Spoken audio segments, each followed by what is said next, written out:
Alright, so you got 5 segments, right? Your arms are each segment, your feet are one segment, and your body's one segment, okay? So I can spend one segment, and it's one tempo. Yeah. It's okay, it doesn't matter at the time. Okay, so you can spend one segment and one tempo, right? If I extend my arm, it's one tempo and one segment. If I extend my arm and my leg, I use 2 segments with one tempo. If I use both my arms, my legs, and my body, I use all 5 of my segments in one tempo, right? Alright, so we've covered the main segments, segment of the feet, segment of each hands, segment of the body. We have pretty much 400 or 500% defense. 400% is using all of these at one time to keep yourself extra safe. 500% is when you use all of these and you counterattack at the same time, which creates a lot of safeties. Real quick. So, for example, what we had worked on last week is if he attacks, I can use one segment, which is 100% defense. It's 100% because 100% is enough, okay? If you're an overachiever, you could step and parry. This is 200%. This means you're twice as safe, but it comes at the cost of using 2 of your tempos. We also have 300%, which would be stepping and parrying with both hands, okay? 400% would be stepping, parrying with both hands, and body weight, okay? So this means you're really, really safe, but you use most of your segments pretty much. Then we have 500% defense, where you're doing all of this and you're attacking at the same time. So a good example would be he does that. I am voiding, stepping, all of it, and like cutting his hand at the same time. Okay, we had gone through a bunch of different examples of this yesterday. Last week, you guys understood the concept pretty good. Now we're going to get into what sub-segments are, because technically there's actually a lot of fucking segments that really matter and aren't being thought about. One of the segments that's not being thought about, or an easier way to explain it, is all of your joints are actually, not all your joints, but all like your main joints are actually a separate segment that you can use to manipulate offensively or defensively. So one of them is my fingers. My fingers are actually a segment. So for example, say he were to try and attack my wrist right here, and I just squeeze my hands, and it puts my sword in the way and gives me the parry. Okay, I'm just using the segment of essentially my fingers or my knuckles. Okay. If he were to attack my hand, I could also pull up at the wrist and use the segment of the wrist.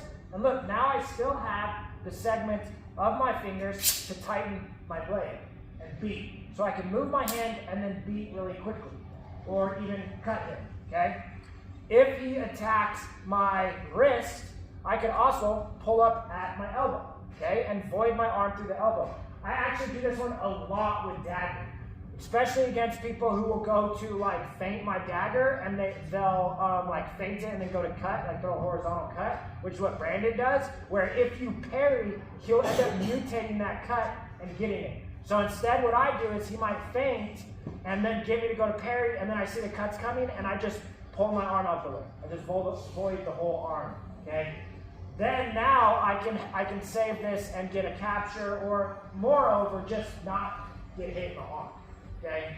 If he targets my elbow, okay, I can just move my arm out the way through my shoulder and attack or do whatever. Okay. We also have the head. Okay. So if he attacks the face, I could just move my head out the way. Okay. If he attacks the face, I can also move at the hips. So this is another segment. Then if he were to cut, now I can move my head and roll my head as well. Okay? Some of these kind of seem a little ridiculous, but like you'd be surprised that when you bust out a random segment when someone's trying to hit you with a big ass piece of steel. Okay? We also have the hips, which we had covered, which is, you know, our leans, which the leans aren't necessarily as preferred, but you can also just pivoting between squared and profiled. Okay? We also have other ones that matter, like segments of the leg. Say if he attacks, we'll start at the toe. Say if he attacks my toe, I can move my ankle. This is actually how I prefer to stop toe shots. Most people, when they go to stop toe shots, they bring their whole leg back. I like to just move my foot over. So when he goes, I just move my foot over. Okay, that's the best way. It's the smallest movement. Okay? You also have segments at the knee where if he goes to attack, or I just pull my knee back. Okay? Now these segments, that's what we've covered defensively, but these also matter offensively. The reason why they matter offensively is they're all separate points of power that you should be training to get stronger at random stuff. A good way we've gone over this before is when it comes to our cuts, right? Or our beats. If I squeeze my hand, I can throw a sword out the way. If I move my wrist, I can also do it. I can do hand and wrist, right? I can do elbow, hand, and wrist, okay? I can do shoulder, elbow, hand, and wrist, okay? I can do hips, shoulder, elbow, hand, and wrists. And then you can also sink, okay? And get a lot of power. Now, it also affects our lunge. I can lunge just by extending my knee, which is what most people do. I can lunge by extending my ankle and my knee, and I can extend my toes, ankle, and knee, which is actually how I prefer to lunge. You get the most distance of power because you're getting distance from here, from the toes, and you're getting power there, from the ankle as well, from the knees, and if you want, you can even do all of that and the hips for the turn. This is maximum distance, okay? Does that make sense? So you want to be consciously aware of using all of these whenever you want to control power or simply moving stuff. We're going to start with a very simple drill today. He's going to target towards right here, and I'm just going to squeeze my hand up and parry. Okay, very simple. He targets, I just squeeze my hand. This way I'm not really using many segments. I still have my elbow and all of this good stuff. So nice and simple to begin with. Go ahead and grab a partner. Okay, so the way this one's going to work now is what we were just talking about is now we have them attack to our wrist, and so he attacks towards the wrist, and we were just squeezing the hand to stop the attack. Then now we'd add it in, he attacks, we pull the wrist up, and then we just bring the wrist down, which gives us a really strong beat. Okay, so he attacks, boom, okay, which is really fun because if someone throws a big attack, you can just effortlessly stop their attack. Now we're going to add in more of the logic with the lunge. So we're both going to start on our opposite sides. He's going to advance to then hit me, and we're going to add in measure part of the drill. He throws his max lunge, step back, fling, and then now you're going to attack.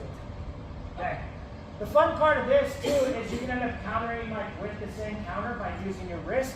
So for a good example, if I go and I attack Dan and he does this wrist parry and then he flings me, okay, and I step back, now I use my wrist and I take all that energy and I clear back into his throw. Okay, so it's fun because this is a good way you can absorb their energy. You can absorb so much power through the wrist, it really is crazy. And you can stop such big attacks just by using that wrist. Okay?